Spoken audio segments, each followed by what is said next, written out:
Auzubillahiminash-shaytanir-rajim. Bismillahir-rahmanir-rahim. I am Shahid Khan and this is our interview preparation session in which we discuss about environmental chemistry.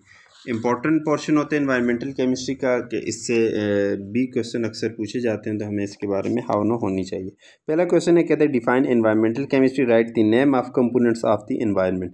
तो environmental chemistry क्या होती है कि हम कहते हैं ये केमिस्ट्री की वो ब्रांच होती है जिसमें हम क्या करते हैं, केमिकल को स्टडी करते हैं और पोल्यूटेंट्स को स्टडी करते हैं जो एनवायरनमेंट में मौजूद होते हैं। हम कह सकते हैं कि it is a branch of chemistry that deals with the chemicals and other pollutants present in the environment. ठीक है, या हम कह सकते हैं कि it is the branch of chemistry in which we deals with the chemicals and other toxic substance and their adverse effect on human being. तो जो भी आपको आसान लगे आपको माइंड में होनी चाहिए। अब कंपोनेंट्स की बात करें तो एनवायरनमेंट जो है तो किन किन कंपोनेंट्स पे कंसिस्ट होते हैं, तो पहला हमारे पास है एटमॉस्फेयर, दूसरा है हाइड्रोस्फेयर, तीसरा लिथोस्फेयर और चौथा हमारे पास क्या है, बायोस्फेयर। Just a minute. तो ये हमारे पास क्या होते हैं, कंपोनेंट्स ऑफ एनवायरनमेंट जी। नेक्स्ट क्वेश्चन पे चलते हैं, कहते हैं what is unpolluted and acidic rain. पहली बात तो क्या है, एसिडिक रेन क्या होती है, तो हम कहते हैं कि वो रेन जिसकी पीएच जो है 5.6 से कम हो उसको एसिडिक रेन बोलते हैं। ठीक है, the rain water which has pH less than 5.6 is called acid rain. ठीक है, अब ये जो एसिड डिपोजिशन होती है ये वेट भी होती है, मसलन रेन, स्नो, फॉग, इसकी फॉर्म में, या ड्राई एसिडिक डिपोजिशन भी हो सकती है जी। ठीक है, ओके, ये तो होगी एसिडिक रेन ना। अब ये क्यों एसिडिक होती है, क्योंकि ज़ाहिर एयर में हमारे पास क्या होता है, कार्बन डाइऑक्साइड होते हैं, नाइट्रोजन के ऑक्साइड होते हैं, सल्फर के, वो वाटर के साथ मिलकर एसिडिक एसिड बनाते हैं जिसकी वजह से इसकी पीएच कम हो जाती है जी। ठीक है, ओके, अब हम बात करते हैं जो दूसरी रेन है जिसको हम बोलते हैं अनपोल्यूटेड रेन, वो कौन सी होती है। ठीक है, कि हम कहते हैं कि रेन वाटर हैविंग पीएच 6.2, जिसकी पीएच 6.2 हो तो उसको हम क्या बोलते हैं, अनपोल्यूटेड रेन बोल देते हैं जी। ठीक है, अच्छा, जब कुछ टाइम के लिए बारिश हो जाए ना तो लास्ट में मसलन कुछ टाइम उसका गुजर जाए, जितने ऑक्साइड ये वाटर के साथ रिएक्शन कर जाए, तो तब जो वाटर हमारे पास रेन होती है वो अनपोल्यूटेड हो जाती है। नेक्स्ट क्वेश्चन की तरफ चलते हैं जी, what are the disadvantage of acid rain. Acid rain के डिसएडवांटेज क्या क्या हैं। तो एसिड रेन के बहुत सारे डिसएडवांटेज हैं। पहली बात यह है कि ये हमारे पास जो मेटल्स होती हैं उसको ये डिज़ोल्व कर लेती है, फिर वो वाटर बॉडीज़ में चली जाती हैं। वाटर बॉडीज़ से वो फिर मेरीन एनिमल्स है और वहाँ से फिर ज़ाहिर है ह्यूमन उनको खाते हैं या बर्ड्स वगैरह, तो उनकी बॉडी में ये आ जाती हैं। ठीक है, एक तो ये प्रॉब्लम है। सेकेंडली हमारे पास क्या है कि हमारे पास ये एसिड रेन जो है ये डैमेज करती है किसको, मटेरियल्स को। ठीक है, मसलन मटेरियल जो मार्बल वगैरह के बने होते हैं, स्टील के बने होते हैं, ये वो सीमेंट के बने होते हैं, इनको ये क्या करती है, लाइमस्टोन के बने इनको ये डिस्ट्रॉय करती है। जैसे ताजमहल को भी उन्होंने इसने ख़राब किया जी। ठीक है, इसी तरह ह्यूमन हेल्थ को बड़ा ये इफेक्ट करती है, तो ये इसके क्या है हमारे पास डिसएडवांटेज है। नेक्स्ट क्वेश्चन है, कहते हैं what is smoke, give its type. Smoke क्या होता है और इसकी टाइप्स। स्मोक क्या होते हैं, हम कहते हैं the word smoke is combination of two words that is smoke and fog, और इसकी दो टाइप्स होती हैं। एक हमारे पास होती है रिड्यूसिंग स्मोक और एक क्या होती है, ऑक्सीडाइजिंग स्मोक। रिड्यूसिंग स्मोक क्या होती है, अगर if smoke contains high contents of sulphur dioxide, अगर उसमें सल्फर डाइऑक्साइड की कंसनट्रेशन ज़्यादा है तो ज़ाहिर sulphur dioxide reducing in nature होते हैं, तो हम कह सकते हैं कि then it is reducing in nature, और उसको हम क्या बोलते हैं, रिड्यूसिंग स्मोक, और इसका जो कॉमन नेम है वो लंदन स्मोक भी उसको बोलते हैं जी। दूसरी हमारे पास ऑक्सीडाइजिंग स्मोक, या जिसको फोटोकेमिकल स्मोक बोलते हैं। ये क्या होती है कि this smoke consist of high concentration of oxidant like ozone वगैरह। ठीक है, it is also called oxidising या फोटोकेमिकल स्मोक, क्योंकि ऑक्सीडाइजिंग प्रॉपर्टी होती है इसकी। ठीक है, फोटोकेमिकल स्मोक जो होती है इट इज़ ड्यू टू, याद रखें जो रिड्यूसिंग स्मोक होती है उसके जो मेन सोर्स है वो क्या है, कंबशन ऑफ कोल है। ठीक है, और जो फोटोकेमिकल स्मोक है ये कैसे पैदा होती है, due to chemical reaction of pollutants and air. Pollutant जो एयर में केमिकल रिएक्शन करते हैं in the presence of light, उस वजह से ये ऑक्सीडाइजिंग स्मोक बनती है जी। नेक्स्ट क्वेश्चन है, ओहो ये ऊपर चले गया, व्हाट आर दी, ये कैसे हो गया, जस्ट मैं इसको देखता हूँ। What are the main conditions for the formation of photochemical smoke, ये क्वेश्चन है। अच्छा, मैं यहाँ पे लिख देता हूँ, ये ऊपर पता नहीं कैसे चलेगा। Condition of photochemical smoke, conditions हैं किसकी,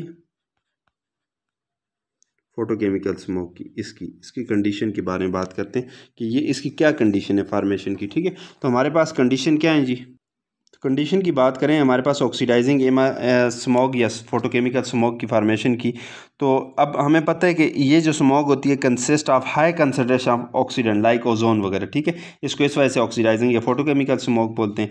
अब इसका कलर जो है वो येलो कलर होता है, किस वजह से? Due to the presence of nitrogen dioxide. ये भी पूछ सकते हैं कि why photochemical smog is yellowish in colour, तो due to presence of nitrogen dioxide याद रखना, ठीक है। अब इसकी कंडीशन ये है, पहली कंडीशन है कि देयर शुड बी सफिशिएंट, एक बात है, nitrogen oxide, hydrocarbon and volatile organic compound, इनकी जो कंसंट्रेशन है वो सफिशिएंट होने चाहिए जी। वोलेटाइल ऑर्गेनिक कंपाउंड, हाइड्रोकार्बन और नाइट्रिक ऑक्साइड, और ये सारे जो पोल्यूटेंट्स हैं ये हमारे पास इमिटेड होते हैं कहाँ से? व्हीकुलर ट्रैफिक, ये गाड़ियाँ वगैरह जो चलती हैं यहाँ से इमिट होते हैं। सेकंड कंडीशन आती है, the main condition required for photochemical smoke is sunlight, कि सनलाइट की प्रेजेंस क्या है? ज़रूरी है।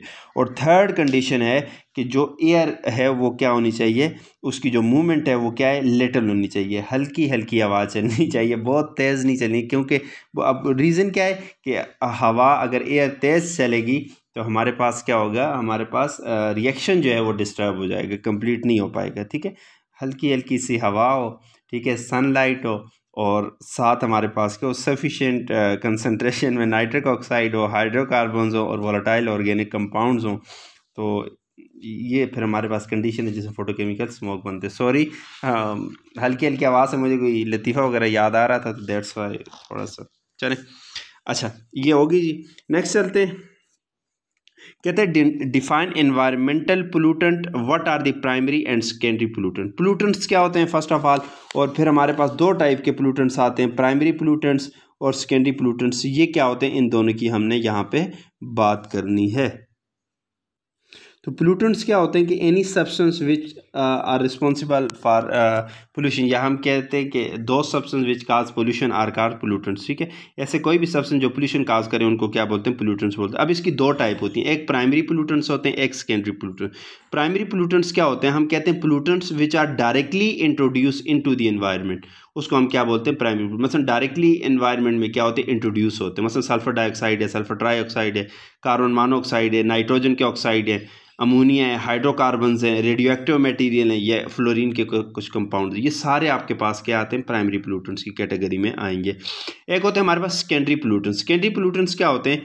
हम कहते हैं the pollutants which are produce in atmosphere through various reaction of primary pollutants, के प्राइमरी पोल्यूटेंट्स हैं वो एटमॉस्फेयर में जाके बहुत सारे केमिकल रिएक्शन करके उससे जो फर्दर पोल्यूटेंट्स बनेगा उसको सेकेंडरी पोल्यूटेंट्स बोलेंगे। डायरेक्टली इंट्रोड्यूस नहीं होता है एनवायरनमेंट में, बल्कि वो प्राइमरी जो है वो किसी के साथ रिएक्शन करके तब बनाते हैं। मसलन सल्फ्यूरिक एसिड है, कैसे बनेगा? सल्फर ट्राईऑक्साइड वाटर के साथ रिएक्शन करेगा तब बनेगा। सल्फ्यूरिक एसिड इज है सेकेंडरी पोल्यूटेंट जो कि फिर एसिड रेन काज करते हैं, ठीक है। कार्बोनिक एसिड है, कार्बन डाइऑक्साइड वाटर के साथ जब रिएक्शन करेगा, ठीक है, तो HF है। इसी तरह पर ऑक्सी एसिटाइल नाइट्रेट जिसको PAN भी बोलते हैं, पैन, ठीक है। ओजोन है, अल्डिहाइड एंड कीटोन्स है, और पर ऑक्सी बेंजोल है। ये सारे हमारे पास क्या है? Secondary pollutant. आपके पास कॉन्सेप्ट होना चाहिए, एक दो एग्जांपल आपको याद होनी चाहिए जी। नेक्स्ट चलते हैं जी, कहते हैं व्हाट इज बायोस्फीयर। बायोस्फीयर क्या होता है? कि biosphere is the region that supports life on earth, कि ये हमारे पास वो रीजन होते हैं जो क्या करते हैं? लाइफ को सपोर्ट करते हैं अर्थ के ऊपर, जहां पे लाइफ एग्जिस्ट कर सके उस जगह को हम क्या बोलते हैं? बायोस्फीयर बोलते हैं, ठीक है। इसमें हमारे पास ओशन आ जाते हैं, river, lake, soil, lower atmosphere और सॉलिड सेडिमेंट्स आ जाते हैं, ठीक है। अब ये बायोस्फीयर जो है ये मटेरियल को इंटरचेंज करते हैं with human being, animals and plants, इन सब में जी। नेक्स्ट चलते हैं जी। खैर आपने सिर्फ डेफिनेशन याद रखनी है कि ये हमारे पास क्या होते हैं? रीजन होते हैं जो लाइफ को सपोर्ट करते हैं। नेक्स्ट है, कहते हैं what is the purpose of incineration. Purpose of incineration की बात करते हैं तो पहले तो हमें ये पता होना चाहिए कि व्हाट इज़ इंसिनरेशन। इंसिनरेशन क्या है हमारे पास? कि ये हमारे पास एक टेक्निक है किसकी? म्युनिसिपल सॉलिड वेस्ट, इसकी एक टेक्निक है। इसमें हम क्या कहते हैं कि जो वेस्ट प्रोडक्ट होती है उसको हम क्या करते हैं? जो सॉलिड वेस्ट वगैरह होती है उसको हम बर्न करते हैं हाई टेम्परेचर के ऊपर। कितना टेम्परेचर होना चाहिए? कि 900 से 1000 डिग्री होना चाहिए, तो इसको हम इंसिनरेशन बोलते हैं, ठीक है। The waste treatment process in which solid waste is burn at high temperature ranging from 900 to 1000 degree is called incineration. Okay अब इसमें हमारे पास क्या होता है? जितना भी कंबस्टेबल मटेरियल होते हैं वो सारे हमारे पास बर्न हो जाते हैं, और नॉन कंबस्टेबल मटेरियल जो है तो वो क्या होते हैं? बाकी बच जाते हैं, ठीक है। ओके अब इसमें हमें जब इंसिनरेशन होती है तो ऐश बनती है, ठीक है, जिसको हम क्या करते हैं लैंडफिल में फिर डिस्पोज ऑफ कर लेते हैं, ठीक है। अब मकसद इसका क्या है, पहला मकसद जी, पहला पर्पस कि इससे वॉल्यूम ऑफ वेस्ट जो है वो आपके पास क्या होते हैं, कम हो जाते हैं, ठीक है। क्यों, कैसे कम होते हैं, कंबशनेबल मटेरियल सारा ऐश में कन्वर्ट हो जाते हैं। दूसरा, हीट जो प्रोड्यूस होती है कंबशन से, उसको हम यूज़ करते हैं टू रन टरबाइन को रन करने के लिए, और टरबाइन जब रन करेंगे तो इसका मतलब उससे इलेक्ट्रिसिटी प्रोड्यूस हो सकती है, ठीक है। और ऐश जो है ये भी मसलन एज ए फर्टिलाइज़र वगैरह बाद में यूज़ हो सकती है। ये हमारे पास इसका क्या होते हैं मकसद होते हैं या पर्पज़ होते हैं जी। नेक्स्ट है, कहते हैं हाउ क्लोरोफ्लोरोकार्बन डिस्ट्रॉय ओजोन। बहुत इंपॉर्टेंट कॉन्सेप्ट। क्लोरोफ्लोरोकार्बन्स क्या होते हैं कि ये हमारे पास ऐसे कंपाउंड होते हैं जिसमें क्लोरीन भी हो, फ्लोरीन भी हो और क्या हो, कार्बन हो, उसको क्लोरोफ्लोरोकार्बन्स बोलते हैं जी। अच्छा, ये कैसे उसको डिस्ट्रॉय करते हैं, तो याद रखें क्लोरोफ्लोरोकार्बन जो हैं हमारे पास, ये जो हमारा ट्रोपोस्फेयर होता है इसमें ये क्या होते हैं, स्टेबल होते हैं। जो पहली हमारे पास एनवायरनमेंट की लेयर होती है जहाँ पे हम रह रहे होते हैं वहाँ पे ये स्टेबल होते हैं। क्यों स्टेबल होते हैं कि यहाँ पे अल्ट्रावायलेट रेडिएशन नहीं होती, उनको ओजोन ब्लॉक करती है, तो ये उससे ब्रेक होने, तो यहाँ पे वो है नहीं, तो इधर ये स्टेबल होते हैं। मगर जैसे ही यहाँ से ऊपर ट्रैवल करते हैं स्ट्रेटोस्फेयर में, वहाँ पे ये स्टेबल नहीं होते, क्योंकि वहाँ पे अल्ट्रावायलेट रेडिएशन होती हैं जो क्या करती हैं, इसको इस मालिक्यूल्स को ब्रेक करती हैं और free radical, chlorine free radical क्या करती हैं, प्रोड्यूस करती हैं। और वो क्लोरीन फ्री रेडिकल जो हैं वो आपके पास क्या करते हैं, ओजोन के साथ रिएक्शन करते हैं और उसको क्या करते हैं, डिस्ट्रॉय करते हैं। क्लोरोफ्लोरोकार्बन को यूज़ करते हैं हम रेफ्रिजरेंट्स में, एयर कंडीशनर में, एरोसोल स्प्रे वगैरह में। आजकल ये क्या है, बैन है, ठीक है जी। मैं इसकी इंपॉर्टेंट बातें आपको बता रहा हूँ। ये जो टेक्निकल कॉन्सेप्ट मैंने समझाया कि ये इस एटमॉस्फेयर में स्टेबल होते हैं, ऊपर जाके ये क्या होते हैं, फ्री रेडिकल में कन्वर्ट होते हैं। तो ऊपर इसके साथ ओजोन होती है, उसके साथ फौरन रिएक्शन कर लेते हैं, तो वहाँ पे ओजोन को तबाह करते हैं जी। और एक अंदाजे के मुताबिक कहते हैं कि सिंगल फ्री रेडिकल क्लोरीन का जो है कैन डिस्ट्रॉय अप टू कितना, 1 lakh ozone molecule, 1 lakh molecule of ozone को एक सिंगल फ्री रेडिकल क्या करते हैं, डिस्ट्रॉय करते हैं जी। नेक्स्ट चलते हैं, कहते हैं what are detergent how they, THEY, ठीक है, THEY, ठीक है, बात HP है, they effect the quality of water. Detergents क्या होते हैं, तो कि ये हमारे पास क्या होते हैं, sodium salt of alkyl benzene sulphonic acid, उसको हम क्या बोलते हैं, डिटर्जेंट बोलते हैं। तो sodium salt of alkyl benzene sulphonic acid are called detergents. और डिटर्जेंट को हम यूज़ करते हैं होम्स और इंडस्ट्री में, किस पर्पज़ के लिए, फॉर वॉशिंग पर्पज़। वॉशिंग के बाद इन डिटर्जेंट्स को हम क्या करते हैं, वाटर में हम क्या करते हैं, फेंक देते हैं, उसमें चले जाते हैं। अब अमाउंट ऑफ डिटर्जेंट जो है वो क्या होती है, इन वाटर रिजर्वायर में डे बाय डे इंक्रीज़ होती है। अब ये डिटर्जेंट जो क्या है, जब ये क्या करते हैं, ये हैवी मेटल के साथ क्या होते हैं, कंबाइन हो जाते हैं और उन हैवी मेटल्स को सेडिमेंट्स से लेके वाटर बॉडीज़ में लेके जाते हैं। और ये जो हैवी मेटल्स होते हैं मसलन मरकरी है, कैडमियम है, लेड है, या हमारे पास क्या होते हैं, टॉक्सिक होते हैं और कार्सिनोजेनिक होते हैं, ठीक है। इस वजह से ये क्या करते हैं, प्रॉब्लम काज कर सकते हैं। नेक्स्ट क्वेश्चन है जी, क्वेश्चन नंबर 10 हो गया। अब आगे बात करते हैं जी क्वेश्चन नंबर 11 की तरफ, कि what is DO, how is it use to check the purity of water. DO क्या है, डिजॉल्व ऑक्सीजन। अब जो वाटर है उसमें ऑक्सीजन डिज़ोल्व होती है। ये जो डिज़ोल्व ऑक्सीजन है ये हमारे पास क्या है, मोस्ट इंपॉर्टेंट ऑक्सीडाइजिंग एजेंट है, ठीक है। इसकी जो कंसंट्रेशन होती है नॉर्मल हम अगर बात करें तो ये 4 से लेके 8 ppm तक होती है, ऑक्सीजन वाटर में डिज़ोल्व होती है, ठीक है। Organic matter which is present in polluted water is oxidise by this oxygen, कि जो ऑर्गेनिक वाटर में पड़ा होता है उसको ऑक्सीडाइज करते हैं ये ऑक्सीजन, ठीक है। अब डिज़ोल्व ऑक्सीजन वैल्यू अगर 4 ppm से लेस हो जाए, ठीक है, इसका मतलब जो आपके पास वाटर है वो आपके पास क्या है, पोल्यूटेड है जी। नेक्स्ट क्वेश्चन है जी हमारे पास question number 12, what is BOD। BOD का मतलब क्या है कि बायोकेमिकल ऑक्सीजन डिमांड, इसको बोलते हैं बायोकेमिकल ऑक्सीजन डिमांड, BOD। ये होता क्या है जी, कि हम कहते हैं कि it is the capacity of organic matter in water to consume oxygen within 5 days, कि 5 दिन का ये टेस्ट होता है कि 5 days में जो ऑर्गेनिक मैटर है वो कितनी ऑक्सीजन को कंज्यूम करेगा, ठीक है। ऑर्गेनिक मैटर वाटर में पड़ा हुआ है, 5 डे में वो ऑर्गेनिक मैटर कितनी ऑक्सीजन को कंज्यूम करेगा, इसको क्या बोलते हैं, बायोकेमिकल ऑक्सीजन डिमांड, ठीक है। हम कह सकते हैं कि biochemical oxygen demand is the amount of oxygen required for biological oxidation of dissolve organic matter in water. कोई डिजॉल्व ऑर्गेनिक मैटर है वाटर में, उसकी बायोलॉजिकल ऑक्सीडेशन करनी है, उसके लिए जो अमाउंट ऑफ ऑक्सीजन रिक्वायर्ड होगी उसको BOD या बायोकेमिकल ऑक्सीजन डिमांड बोलेंगे जी, ठीक है।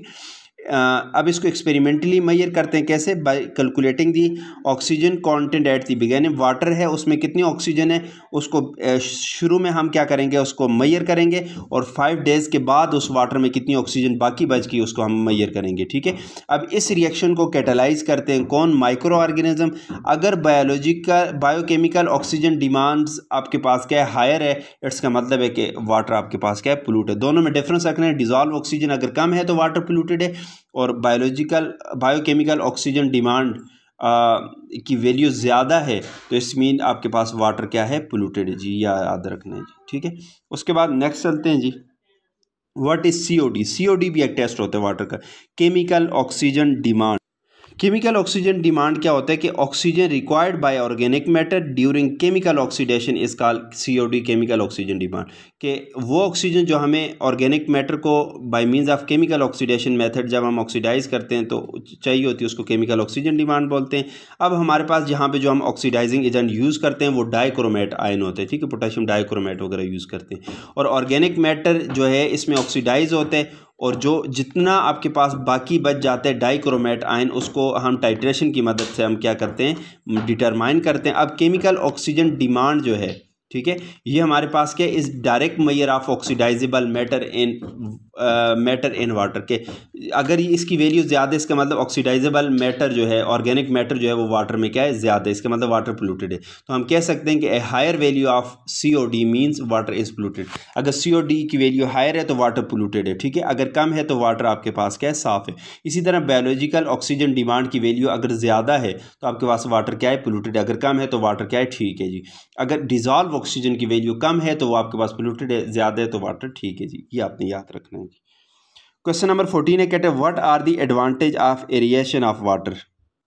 एरिएशन क्या होता है कि वाटर में हम एयर की बबलिंग करते हैं, ठीक है, एयर को प्रेशर से वो करते हैं, एरिएशन बोलते हैं। कि अब हमारे पास इसकी क्या मसलन एडवांटेज होते हैं, तो पहला है कि एयर जब उसके पास करते हैं वाटर से तो ये जो उसमें डिज़ोल्व गैसेज हैं उनको रिमूव करती है जी, ठीक है। इस वजह से फिर हमारे पास जो हाइड्रोजन सल्फाइड जो फोर्स स्मॉलिंग गैसेज होती हैं वो रिमूव हो जाती हैं, पहली बात। अब इसके अलावा some of the organic material in water is oxidise to CO2, कि कुछ ऑर्गेनिक मटेरियल जो है कार्बन डाइऑक्साइड में डिजॉल्व, क्योंकि इस एयर के साथ ऑक्सीजन भी जाएगी ना।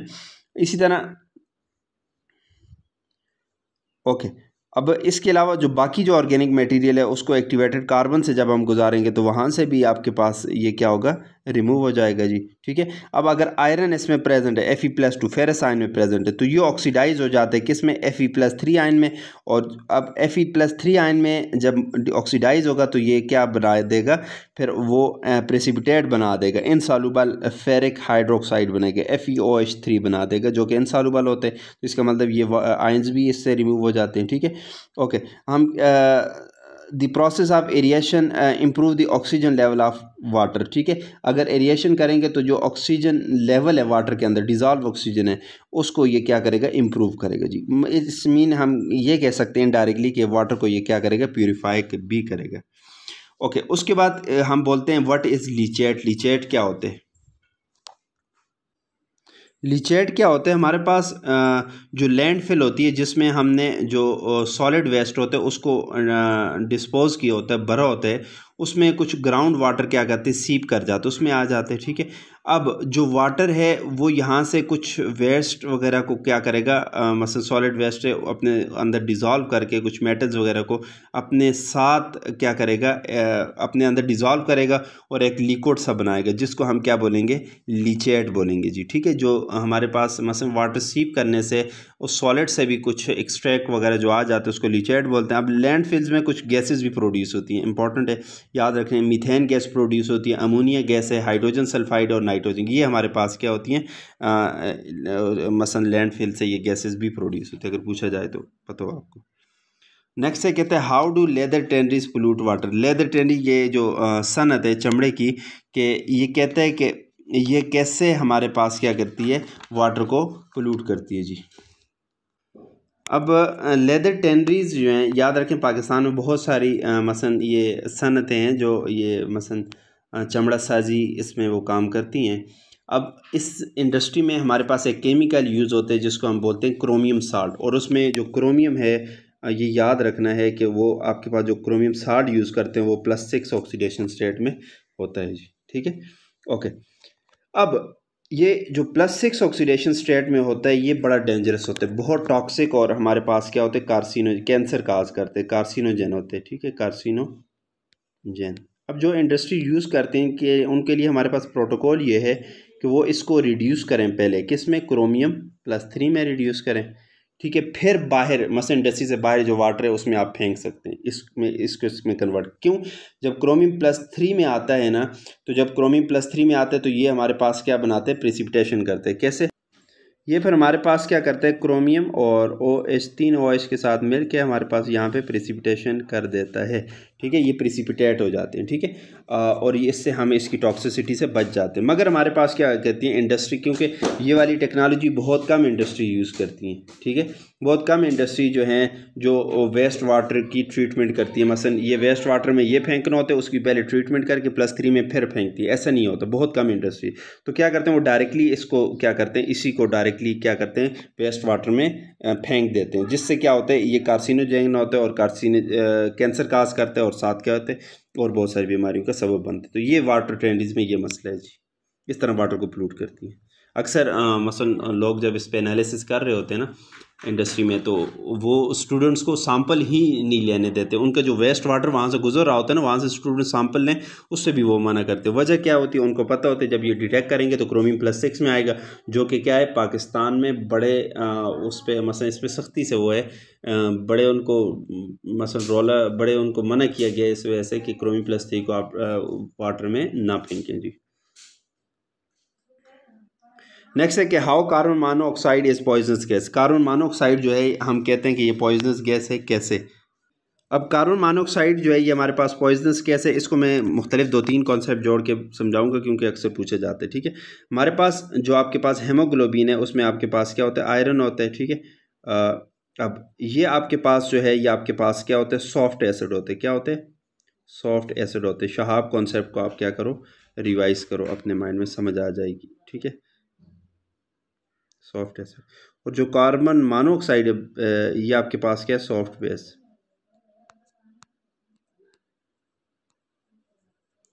तो यहाँ पे इसी तरह ऑक्सीजन अगर है तो ये आपके पास क्या होती है, हार्ड बेस होती है, क्या होती है, हार्ड बेस है ऑक्सीजन, ठीक है। तो हमने शहाब प्रिंसिपल में ये पढ़ा है, पियर्सन कॉन्सेप्ट भी जिसको बोलते हैं, पियर्सन प्रिंसिपल ये कुछ भी, ठीक है, कि जब सॉफ्ट एसिड सॉफ्ट बेस के साथ मिलता है तो वो स्टेबल कम्प्लेक्स बनाते हैं, मगर जब हार्ड बेस सॉफ्ट के साथ एसिड के साथ मिलता है तो हमारे पास स्टेबल कॉम्प्लेक्स नहीं बनता। तो अगर दोनों की इक्वल प्रोबेबिलिटी हो, ठीक है, अवेलेबिलिटी हो, तो आयरन प्रेफर करेगा कार्बन मोनोऑक्साइड से मिलने को क्योंकि स्टेबल कॉम्प्लेक्स बनाएगा। तो अब अपनी स्टोरी पे आते हैं जी कि कार्बन मोनोऑक्साइड जो है ये आपके पास पॉइजनस कैसे, वजह क्या है कि कार्बन मोनोऑक्साइड आयरन के साथ मिलती है, हेमोग्लोबिन के साथ मिलती है जी, और कार्बोक्सी हेमोग्लोबिन बनाती है, जिसकी वजह से हमारे पास जो ऑक्सीजन कैरिंग कैपेसिटी है हेमोग्लोबिन की वो आपके पास क्या होती है, कम हो जाती है, और ब्लड में ऑक्सीजन की कंसंट्रेशन कम हो जाती है, जिसकी वजह से हेडेक स्टार्ट में होता है, फिर फटीग, फिर अनकॉन्शियसनेस, और फाइनली जब कंसंट्रेशन कार्बन मोनोऑक्साइड की ज़्यादा हो जाए तो डेथ भी हो जाती है, ठीक है। इस वजह से हम कहते हैं कि ये पॉइजनस गैस है जी। नेक्स्ट है एक ozone is a blessing in stratosphere while acres in troposphere justify. बहुत इंपॉर्टेंट क्वेश्चन है। इसका मतलब ये है कि ओजोन जो है हमारे पास एक गॉड का गिफ्ट है, किस में, स्ट्रेटोस्फेयर में, मगर इसी तरह ये हमारे लिए बड़ी मुसीबत है ट्रोपोस्फेयर में। ट्रोपोस्फेयर पहली लेयर, स्ट्रेटोस्फेयर दूसरी लेयर। पहली बात करते हैं कि ब्लेसिंग कैसे है, कि ozone is a blessing in stratosphere. वजह क्या है, ओजोन जो है स्ट्रेटोस्फेयर में जब होती है तो वो फिल्टर करती है अल्ट्रावायलेट रेडिएशन को और हमें बीमारियों से बचाती है। हम कह सकते हैं ozone is a blessing in stratosphere because it filters ultraviolet radiation and saves us from skin cancer, mutations etcetera, ठीक है, इनसे हमें बचाती है। मगर इसी तरह ओजोन जो है ये हमारे पास क्या कर्स है, इन किस में, ट्रोपोस्फेयर में, हमारे लिए प्रॉब्लम क्रिएट करती है। कैसे? अगर ये ट्रोपोस्फेयर में प्रेजेंट है तो ये हमारे लिए क्या होते हैं, हैजर्डस होते हैं, किसके लिए, हेल्थ के लिए। ये बहुत सारी प्रॉब्लम काज करते हैं, मसलन इरिटेशन इन ह्यूमन आई, पहली बात, ठीक है, asthma, decrease the elasticity of human lungs, ठीक है, इसी तरह कफिंग, चेस्ट का डिस्कम्फर्ट, ये सारे प्रॉब्लम इस वजह से होते हैं, ठीक है। इसी तरह ये प्लांट्स और बाकी मटेरियल के लिए भी क्या है, हार्मफुल है। ये रबड़ की जो ड्यूरेबिलिटी है उसको कम कर देती है, ठीक है, उसमें क्रैक्स आ जाते हैं, ठीक है। इसी तरह जो पेंट्स वगैरह है उसका कलर इसकी वजह से क्या होता है, फेड हो जाते हैं, ठीक है। तो ये हमारे पास क्या है प्रॉब्लम है जब वो ट्रोपोस्फेयर में होगी, तो वो फिर हम इस वजह से कहते हैं कि ozone in troposphere is considered as pollutant, ठीक है। मगर जब ऊपर जाते हैं तो वहाँ पे पोल्यूटेंट, ये स्ट्रेटोस्फेयर में पोल्यूटेंट का नहीं कंसिडर होती थी। नेक्स्ट है कहते हैं how the temperature varies in the stratosphere and troposphere, कि टेम्परेचर स्ट्रेटोस्फेयर और ट्रोपोस्फेयर में कैसे वेरी करते हैं। अगर हम ट्रोपोस्फेयर की बात करें तो जैसे जैसे हम हाइट पे जाएंगे तो टेम्परेचर क्या होते हैं, डिक्रीज होते, कम होते हैं जी, ठीक है। क्यों कम होते हैं, इसका रीज़न क्या है कि हमारे पास चूँकि जो अर्थ के करीब जो गैसेस होती हैं वो क्या करती हैं, हीटेड हो जाती हैं। किसकी वजह से, जो रेडिएशन अर्थ के साथ टकराने के बाद रीएमिटेड होती हैं उनसे ये क्या होती है, हीटेड हो जाती हैं, जिसकी वजह से अर्थ के करीब टेम्परेचर ज़्यादा। मगर जैसे जैसे ऊपर जाते हैं तो ये एयर की कंसंट्रेशन कम होती है, तो हमारे पास टेम्परेचर कम होते जाते हैं। इसी तरह स्ट्रेटोस्फेयर में बात करें तो जैसे जैसे हम उसमें इंक्रीज़ ऊपर जाते हैं तो टेम्परेचर भी इंक्रीज़ होते हैं। वजह क्या है कि हमारे पास वहाँ पे ऊपर क्या होती है, ओजोन होती है, ठीक है, जो कि अल्ट्रा वायलेट रेडिएशन को क्या करती है, एब्जॉर्ब करती है, और इसकी वजह से अपर पार्ट का हमारे पास जो ओजोन लेयर है उस पार्ट का टेम्परेचर जो है वो क्या होते हैं, इंक्रीज़ हो जाते हैं जी, ठीक है। तो यहाँ पे ट्रोपोस्फेयर में नीचे से ऊपर जाते हैं टेम्परेचर कम, और स्ट्रेटोस्फेयर में जैसे ऊपर जाते हैं टेम्परेचर ज़्यादा। क्वेश्चन नंबर 20 कहते हैं what is global warming. Global warming क्या होती है। ग्लोबल वार्मिंग ये होती है कि हम कहते हैं कि जो डे बाय डे अर्थ का टेम्परेचर इंक्रीज होते हैं, इसको ग्लोबल वार्मिंग होती है।